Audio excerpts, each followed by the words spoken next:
So picture this. It is 2008, right? You are a 20-year-old infantryman deployed to Iraq. Oh, man. Yeah, and you have just returned to base after this incredibly grueling night patrol. Right, so you're already exhausted. Completely. The desert wind has been howling for hours. It's driving this thick, abrasive layer of sand into literally everything. Your uniform, your truck, your weapon. And you were just physically depleted. I mean, mentally drained, too. Exactly. The only thing your body is screaming for at that moment is sleep. But your commanding officer has drilled this non-negotiable rule into the unit. Nobody closes their eyes until every single grain of sand is meticulously scrubbed from the weapons and the vehicles. Right. And here's the crazy part. Your commanding officer is never, ever actually going to check your work. Which is wild, right? Because that completely flips the motivation. How so? Well, think about it. If nobody is inspecting the weapon, cleaning it when you are operating on absolutely zero sleep, it isn't about obedience anymore. Right. It's not about just avoiding punishment or getting yelled at. Exactly. It becomes a profoundly selfless act. I mean, I struggle a bit with that word, though. Selfless. How exactly is scrubbing a piece of metal in a dusty tent a selfless act? Because it is entirely about the people around you. Oh, I see. Yeah, it ensures that your weapon is going to fire the exact second your teammate needs you to cover them tomorrow. Wow, yeah. The psychological mechanism here is just fascinating. The person who possesses the discipline to maintain their gear when no one is watching, when they are at their absolute weakest, that is the exact same person who is going to show up on time. They're the person who will drag a wounded teammate out of a firefight. Exactly. It establishes this incredible baseline of trust. Which introduces one of the most powerful mantras we are looking at today, which is, how you do anything is how you do everything. Such a great concept. It totally is. That unseen, dusty reality is the actual blueprint for building an extraordinary life. And that is exactly what we are exploring in today's deep dive. We are examining this fascinating collection of excerpts from Anthony Pompliano's book, How to Live an Extraordinary Life. And these weren't originally written for public consumption, right? No, not at all. They started as 65 highly personal letters written to his young children, Sophia and Leo. Just distilling a lifetime of high-stakes learning. Exactly. From a guy who went to war in Iraq, built companies, and, interviewed some of the world's wealthiest people. It's essentially a survival guide. He's trying to give his kids the mental frameworks they need to navigate a really chaotic world. And because it was written for his kids, it completely bypasses the usual self-help fluff. And that is our mission for you today. We are going to filter through the noise, extract these really potent, actionable mental models, and explain exactly how they work. So you can actually use them. Right. We want you to bypass the information overload and immediately apply these insights, whether you are building a business, raising a family, or just trying to get out of a personal rut. Okay, let's unpack this right now. Because before you can build a skyscraper, you have to master the dirt. Exactly. The foundational argument here is that excellence doesn't start with some massive cinematic vision. It starts with your absolute micro details, your daily unseen routines. But I mean, I have to push back a little on the reality of living like that. Oh, how come? Well, if we take the how you do anything is how you do everything rule, literally, obsessing over every micro detail sounds like a one-way ticket to complete burnout. Right. Because human beings have a finite amount of energy. You can't operate at maximum life or death intensity for the small stuff like folding your laundry or organizing your inbox and still have enough gas in the tank for massive life-changing decisions. It's like trying to sprint a marathon. You're absolutely right. And if you try to use willpower to force that kind of intensity, you will totally collapse. So what's the workaround? Well, that's the trap, right? The text provides a very specific mechanism to solve this. And it has nothing to do with white-knuckling your way through the day. Okay. You don't use willpower to manage the mundane. You use habits. Meaning you just completely offload the cognitive burden. Precisely. What's fascinating here is how the text applies James Clear's habit loop. Oh, the cue, craving a response, and reward thing. Exactly. Every time you make a conscious decision, you drain a little bit of your mental battery. But if you program a routine, your brain literally stops actively thinking about it. Like if the cue is setting your running shoes by the door. Right. Your body eventually just defaults to the response of putting them on. The military actually has a brilliant phrase for this. They say, do it wrong, do it long. Do it right, do it light. Do it light. I really love that. By making the behavior automatic, you remove all the heavy lifting of motivation. Exactly. You are building an infrastructure that runs in the background. It keeps your standards incredibly high without draining your daily energy reserves. That connects perfectly to the mechanism behind another concept in the text, referencing the author Tim Ferriss. Oh, yeah, the writing strategy. Right. So when Ferriss is writing his massive 1,000-page books, he doesn't sit down at his desk and try to summon the willpower to write a masterpiece. Because the friction to start would just be paralyzing. Completely paralyzing. Yeah. So he sets a daily, non-negotiable goal of writing just 2 crappy pages per day. It is brilliant because it entirely neutralizes the psychology of perfectionism. Yes. By setting the bar at crappy, all the anxiety of the blank page just vanishes. Because anything he types meets the criteria of the goal. Exactly. He's lowered the pressure so significantly that he practically tricks his brain into starting. And once he starts, well, the habit takes over. And the work inevitably ends up being high quality anyway. Right. It proves that sustained momentum is just so much more valuable than fleeting bursts of intense motivation. Okay, so we have this baseline. We've offloaded the daily friction through micro habits. But that introduces a new problem. What happens when the whole system stalls out? Like, how do you deploy these habits when you hit a massive wall and get stuck in your own head? Ah, the paralysis by analysis. Exactly. The text illustrates this beautifully with a story about Pompliano's second company. It was struggling, like really bleeding cash, and he was completely frozen. Trying to mentally engineer a flawless turnaround plan. Right, exactly. So he's desperate. He flies out to San Francisco to sit down with a friend who had built a massive tech company. Hoping for some magic solution. Right. He's expecting this friend to hand him some profound, multi-step strategic matrix. He lays out all the complexities, the market dynamics, the personnel issues. And what does the friend say? The friend just looks at him and asks one incredibly blunt question. He says, "What are you doing about it?" Wow. It just cuts right through the intellectual fog. Instantly. Yeah. He realized he was trying to, think his way out of a crisis that fundamentally required action. Right. He didn't need a better plan. He just needed to move. So he flew home, made the hard choices, fired the wrong people, reallocated the marketing budget, and eventually saved the company. The takeaway is that a ruthless bias for action is the only thing that separates builders from people who just daydream in conference rooms. It's a huge distinction. It is. But here's where it gets really interesting. Yeah. I struggle with the paradox the author sets up next. Okay, lay it on me. Well, he demands this relentless bias for action. Move quickly, break things, decide instantly. But then, almost in the same breath, he warns that excellence doesn't have a watch. He explicitly states that the most valuable things in life take an extraordinarily long time to mature. So which is it? Am I sprinting or am I playing the long game? Because they feel totally mutually exclusive. It is a massive paradox, for sure, but it's a necessary one. If we connect this to the bigger picture, it requires you to operate on 2 completely different timelines simultaneously. Okay, explain that. You have to cultivate micro speed, but macro patience. The text uses the construction of a New York City skyscraper to explain how this actually works in reality. Right, because you don't just snap your fingers and defeat gravity. Exactly. The macro timeline is incredibly slow. Engineers spend years just drawing the architecture. Construction crews spend months digging down into the bedrock to lay a foundation before a single steel beam goes up. Yeah, it takes forever. But if you zoom in on the micro timeline, the daily reality of the workers on that site, it is intense, rapid, deliberate action. They aren't moving slowly, the daily execution is aggressive, but the expectation for the finished product is entirely patient. Oh, that makes so much sense. And that dual timeline applies to everything. Totally. Like Warren Buffett, he is a billionaire, but the underlying mechanism of that wealth is that he engaged in 40 years of daily, active, decisive investing to yield that long-term result. Right, or even human physiology. No, like weight loss. It's exactly. If you want to lose weight, the daily action requires immediate discipline eating in a calorie deficit today. But the biological result only happens at the grueling, patient pace of 1 pound per week. Right. And maintaining that kind of macro patience requires a very specific mental endurance.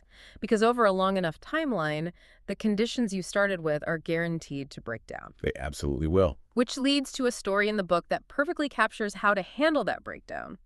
It's about Pompliano's wife. She sets a goal to run a half marathon after the birth of their son. Okay. She puts in the micro habits, she trains religiously for months, but the night before the official race, They both contract severe food poisoning. Oh, no. That is awful. They are entirely out of commission. So the race happens the next morning without her. All of that intense daily action seemingly wasted because of a fluke illness. And honestly, most people would view that as a perfectly valid excuse to quit. I mean, the environment failed them. Exactly. But a few days later, she decides the environment doesn't dictate the goal. She goes out to Central Park on a Saturday morning. Wait, really? Just by yourself? Just by herself. There's no official start line. There are no crowds cheering her name. There are no volunteers handing out water. It's just her, a smartwatch, and 13.1 miles of pavement. Wow. And she runs the entire half marathon in under 2 hours, meeting her husband and kids at an imaginary finish line. That's incredible. It is. The actionable takeaway here is so clear, you have to separate the goal from the conditions. It makes you wonder, how often do you abandon a massive goal just because the original conditions change? Do you quit just because the crowd went away? That level of stubborn persistence is incredible, but it also forces us to confront the next logical hurdle. Which is what? Well, if you're ruthlessly taking action over a timeline of 5, 10, or 20 years, you are going to be hit with an avalanche of new data. Society changes. Markets change. So how do you know when you are being admirably persistent, like running in an empty park, versus being dangerously stubborn and ignoring reality?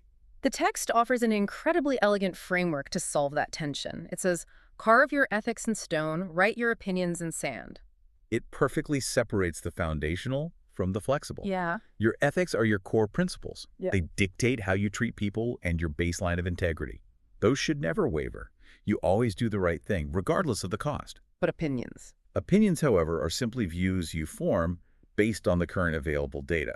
If the data changes, your opinion must change immediately. Right. Think of your life like a high-level scientific experiment. Your ethics are the safety protocols in the laboratory. You never violate them, no matter how badly you want a specific result. I love that analogy. And your opinions. Those are just your hypotheses. Your entire job as a functional adult is to constantly search for new evidence that disproves your own hypotheses. And the text warns that confusing those two things, treating your opinions like ethics, leads directly to intellectual laziness. Oh, absolutely. There was a brilliant reference to a thought experiment by the astrophysicist Neil deGrasse Tyson regarding skepticism. The crystal thing, right? Yes. Tyson asks, if someone approaches you and tries to sell you a handful of crystals, promising that they will cure all of your physical ailments, what is your immediate response?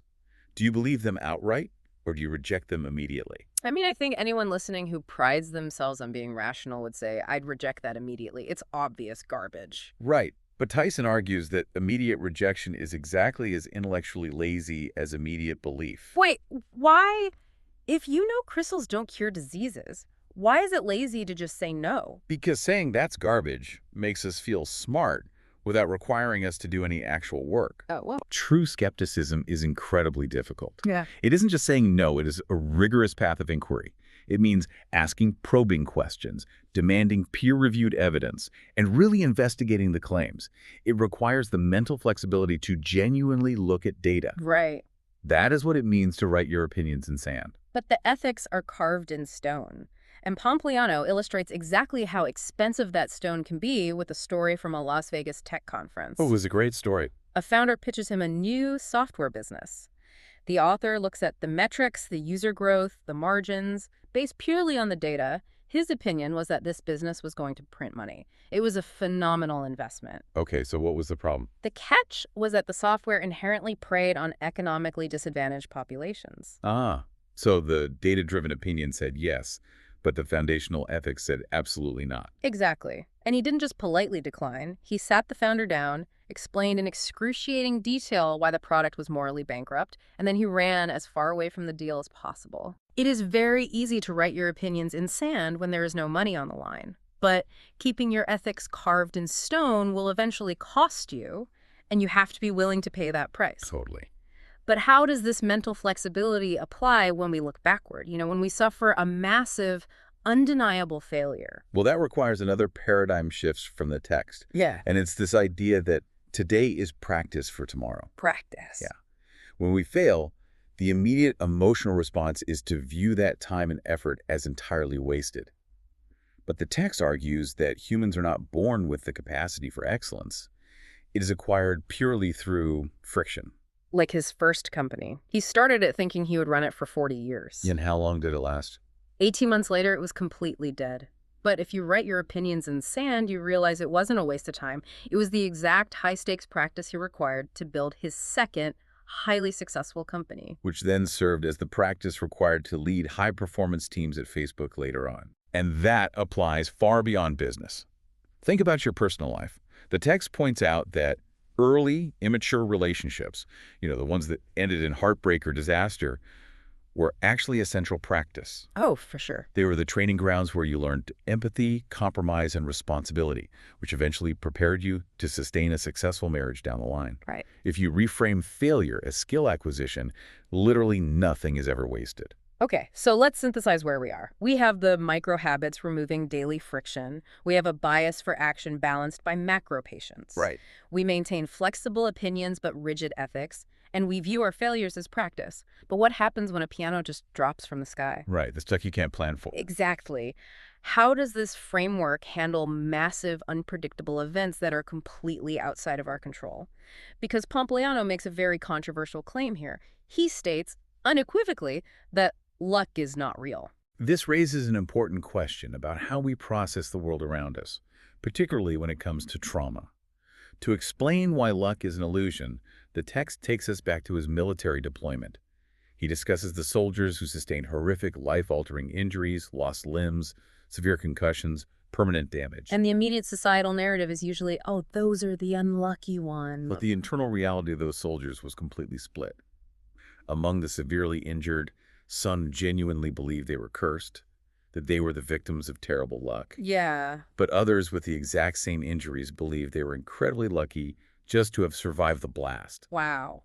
The soldiers who prescribed the unlucky narrative fell into deep depression, constantly looking backward at what they had lost. The ones who viewed themselves as lucky felt a profound sense of gratitude for a second chance and focused entirely on what they could still accomplish. So we have to separate probability from luck. Probability is mathematical. Right. What are the statistical odds of an IED detonating at that exact moment? But luck is purely a psychological concept. It is a narrative lens through which we choose to view the aftermath of an event. Exactly. It's a coping mechanism. Academic studies consistently show that people can actually become luckier simply by adopting the mindset that they are lucky, because it forces their brain to look for hidden opportunities instead of just focusing on deficits. Which brings us to one of the most profound mental models in the entire text. It's a concept Pompliano and his wife use constantly to navigate the chaos of life. Oh, I love this one. And it perfectly illustrates why we cannot judge our own luck. It's the parable of the Chinese farmer. It is the ultimate antidote to our obsession with jumping to conclusions. So an old Chinese farmer has a horse, and one day the horse runs away. All the neighbors come over and say, oh, what terrible fortune, you've lost your only horse. And the farmer just shrugs and says, maybe. Right. Then the next day, the horse returns, bringing 7 wild horses with it. The neighbors rush over. What great fortune! You're rich! And the farmer says, maybe? The next day, the farmer's son tries to ride one of the wild horses, gets bucked off, and shatters his leg. The neighbors wail, what terrible fortune! Who will help you harvest? The farmer says, maybe. And the following day, army conscription officers march into the village to draft young men for a brutal war, but they reject the son because of his broken leg. The neighbors say, what incredible fortune. And the farmer just smiles and says, maybe. The profound realization here is that it is literally impossible to judge the true nature of an event while you are standing in the middle of it. Right. What feels like an absolute disaster today might be the exact catalyst that saves you tomorrow.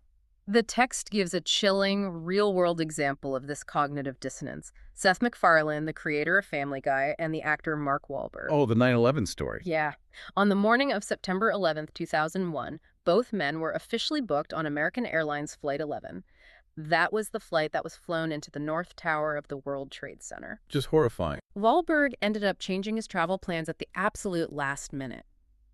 And MacFarlane. He was terribly hungover from the night before. He woke up late, rushed to the airport, and missed boarding the flight by 10 minutes. Think about the psychology of that moment. Missing a cross-country flight because you drank too much the night before feels like a massive personal failure. You're angry, you feel irresponsible, you feel like you have terrible luck. Totally. But with the benefit of just a few hours of hindsight, That hangover is the greatest blessing imaginable. A perceived failure literally saved his life. Chinese farmer. Maybe it's good, maybe it's bad. You just do not have the omniscient perspective to know yet. Exactly. But this begs the ultimate question: why go to all this trouble? Why do we need to cultivate this specific mindset? Why abandon the concept of luck, embrace the uncertainty of the Chinese farmer, and diligently carve our ethics in stone? Because of the ultimate goal the text puts forward. We do all of this so we can build things. Build things. Yes. The act of building, whether you are building a family, a local community, or a revolutionary business, is the ultimate source of human fulfillment. The author mentions his involvement in helping build companies like Everly Wellness, Bridget, 8 Sleep, Strike, and Varda. Varda, right? The one manufacturing drugs in space? Yes, literally manufacturing pharmaceutical drugs in outer space. You do not accomplish something that audacious without a deeply ingrained, almost irrational level of optimism. Precisely. The act of creation fundamentally requires optimism. Hmm. You have to possess the ability to visualize a future world that does not exist yet, and then have the resilience to spend the time, the energy, and the capital required to physically drag that vision into reality. Yeah. The personal joy of building something of value alongside people you respect far outweighs any momentary financial reward. So what does this all mean? How do we synthesize this blueprint for an extraordinary life? It means recognizing that greatness doesn't come from waiting for a cinematic lightning strike of inspiration, right? It comes from taking control of the dirt. It means doing it right and doing it light by offloading your willpower into micro habits. Absolutely. It means having a ruthless bias for action in the present moment while possessing the macro patience to know that excellence has no watch. It means carving your foundational ethics in stone so you never lose your moral compass, but writing your opinions in sand so you never succumb to intellectual laziness. And it means completely abandoning the victimhood of bad luck, choosing instead to view every failure as acquired practice for the future. As we wrap up this deep dive, we want to leave you with a final thought to mull over. If we combine two of the most powerful insights from today, the idea that today is just practice for tomorrow, and the wisdom of the Chinese farmer who proves we cannot judge an event in the present. What if the biggest, most stressful, most overwhelming problem you are facing in your life right this very second isn't actually a disaster at all? Wait, really think about that. What if, with the benefit of a decade of hindsight, this exact painful struggle turns out to be the perfectly designed, mandatory practice you needed for the greatest achievement you will ever build? It is a completely different paradigm for looking at the dust and the weeds. Thank you so much for joining us on this deep dive into Anthony Pompliano's letters. Before we see you next time, we encourage you to take just one small action today to move your own blueprint forward. Don't worry about it being perfect. Remember, it can just be 2 crappy pages. Stay curious and keep building.